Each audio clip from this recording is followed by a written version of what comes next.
One-point program.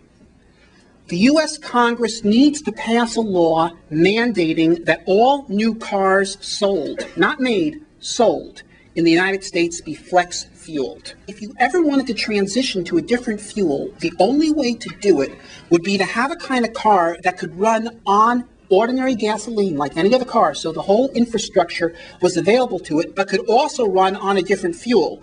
And then when you got enough of these out there, then the fuel stations to support them would appear, because you would have created a market for the alternative fuel as well. And it was quite a challenge, creating a car that could actually run on any combination of methanol or gasoline. The thing about the flex fuel cars is, okay, they're currently in production. There's 24 different models being produced out of Detroit this year that are flex fuel cars.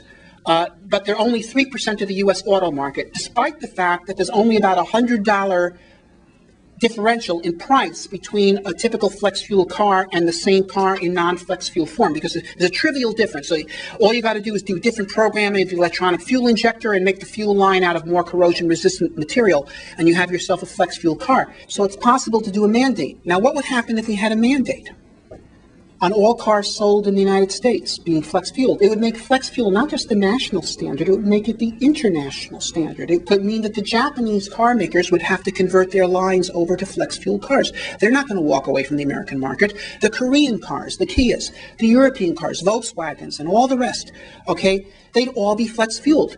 And so essentially any car being marketed internationally in any serious way is going to be a flex fuel car. Okay. So we'd be putting, within 3 years, 50 million cars on the road in the United States capable of running on high alcohol fuels, and hundreds of millions around the world.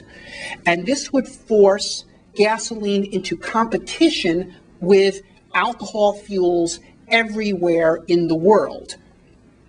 Now, it is quite true that creating a market of that size, it would be a much bigger market than American farmers could produce to meet.